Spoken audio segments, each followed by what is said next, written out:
Generative AI இந்த வார்த்தைய இப்போ நீங்க எல்லா இடத்துலயும் கேட்டுட்டு இருப்பீங்க இல்லையா?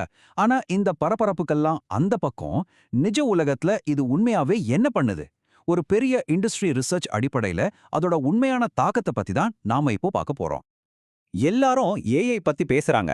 ஆனா இந்த டெக்னாலஜி உண்மையிலே எதுக்காக பயன்படுது அப்படிங்கிறது தான் இப்போ முக்கியமான கேள்வி.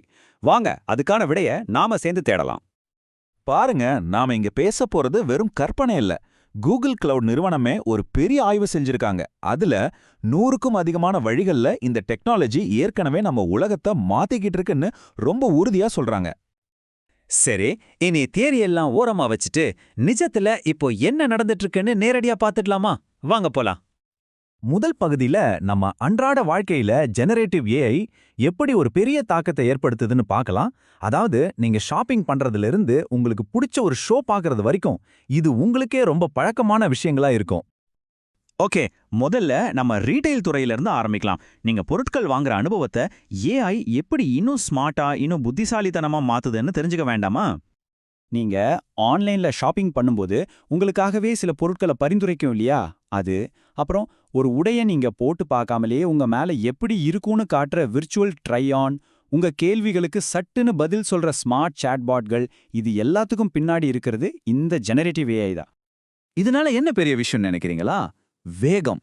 யோசிச்சு பாருங்க, முன்னாடி ஒரு டிசைனை முடிக்க பல மாதங்கள் ஆகும். ஆனா இப்போ வெறும் சில மணி நேரத்துல முடிச்சிடலாம். இது இந்த துறையில எவ்வளோ பெரிய புரட்சின்னு புரியுதா? சரி, ஷாப்பிங்கை விட்டுட்டு இப்ப நம்ம பொழுதுபோக்கு உலகத்துக்குள்ள போவோம். நீங்க பார்க்குற சினிமா, கேட்குற பாட்டுன்னு இந்த மீடியா உலகத்துல ஜெனரேட்டிவ் ஏஐ அப்படி என்னதான் பண்ணுது? வாங்க பார்க்கலாம். உங்க ஸ்ட்ரீமிங் ஆப்ல உங்களுக்கு மட்டும் பிடிச்ச மாதிரி ஷோக்களை பரிந்துரைக்கிறதுல இருந்து ஒரு கதைக்கு ஆரம்ப கட்ட ஸ்கிரிப்ட் எழுதுறது வரைக்கும், ஏன் ஒரு புது கற்பனை உலகத்தையே உருவாக்குறதுல கூட ஏஐ இன்னைக்கு பெரிய பங்கு வகிக்குது. பொழுதுபோக்கை எல்லாம் தாண்டி நம்ம வாழ்க்கையில ரொம்ப முக்கியமான ஒரு விஷயத்துக்கு வருவோம், நம்மளோட பணம்.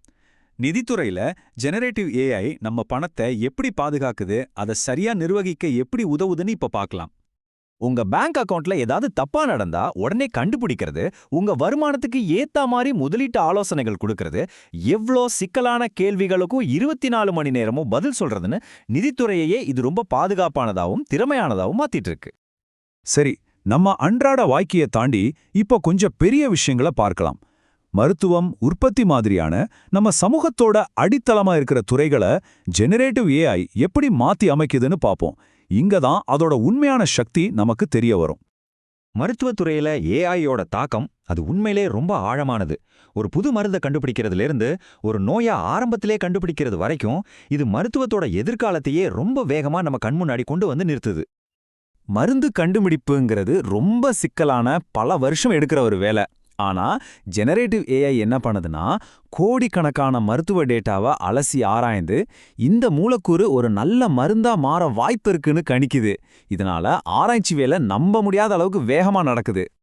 சாதாரணமா ஒரு மருந்து ஆய்வகத்திலிருந்து மருந்து கடைக்கு வர்றதுக்கு 10லிருந்து 15 வருஷம் ஆகும்.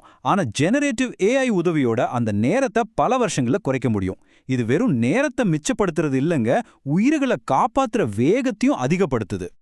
உயிரை காப்பாத்துற மருந்துகளிலிருந்து நாம பயன்படுத்துற பொருட்களை உருவாக்குற இடத்துக்கு வருவோம். உற்பத்தி துறை, அதாவது மேனுஃபேக்சரிங். இங்க ஜெனரேட்டிவ் ஏஐ ஒரு தொழிற்சாலை செயல்படுற முறையையே அடியோடு மாற்றி அமைக்குது. சும்மா யோசிச்சு பாருங்க, முன்னாடி ஒரு பொருளோட மாடலை உருவாக்க பல நாள் ஆகும். ஆனா இப்போ கம்ப்யூட்டர்லயே நொடிகளில் டிஜிட்டல் மாடல்களை உருவாக்க முடியுது. ஒரு மிஷின் ரிப்பேர் ஆகிறதுக்கு முன்னாடியே எச்சரிக்கை கொடுக்கறது, தர சோதனைகளை ஆட்டோமேட் பண்றதுன்னு உற்பத்தி துறையே ரொம்ப ஸ்மார்ட்டா மாறிட்டு வருது. நாம ரீட்டைல் பார்த்தோம், மீடியா பார்த்தோம், மருத்துவமும் பல துறைகளை பார்த்தோம். இது எல்லாத்திலையும் ஏஐ பயன்படுது. ஆனா இது எல்லாத்துக்கும் பின்னாடி இருக்கிற பொதுவான விஷயம் என்ன? இது எல்லாம் எப்படி ஒரே மாதிரி வேலை செய்யுது? ரொம்ப எளிமையா சொல்லணும்னா, ஜெனரேட்டிவ் ஏஐ 4 முக்கியமான வேலைகளை தான் செய்யுது. 1, கிரியேட், அதாவது புதுசா உருவாக்குது. 2, பர்சனலைஸ், அதாவது நமக்காக தனிப்பயனாக்குது. 3, ஆட்டோமேட், அதாவது வேலைகளை தானியக்கமாக்குது. 4, அனலைஸ், அதாவது டேட்டாவை பகுப்பாய்வு செய்து நமக்கு சொல்லுது. நாம பார்த்த எல்லா உதாரணங்களுக்கும் இந்த 4 தான் அடிப்படை. நாம புரிஞ்சுக்க வேண்டியது என்னன்னா, ஜெனரேட்டிவ் ஏஐங்கிறது இன்னொரு சாஃப்ட்வேர் மட்டும் கிடையாது. இது ஒவ்வொரு துறையும் அதன் அடிப்படையிலிருந்து மாத்தி அமைக்க உதவுற ஒரு சக்தி வாய்ந்த கருவிப்பேட்டி, ஒரு டூல் கிட். நாம பார்த்தது கூகுள் கண்டுபிடிச்ச 101 பயன்பாடுகள்ல ஒரு சில துளிகள் மட்டும்தான்.